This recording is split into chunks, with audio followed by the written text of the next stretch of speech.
إذا زلزلت الأرض زلزالها وأخرجت الأرض أثقالها وقال الإنسان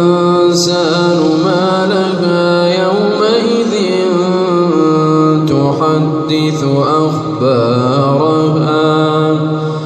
يومئذ تحدث أخبارها بأن ربك أوحى لها يومئذ يصدر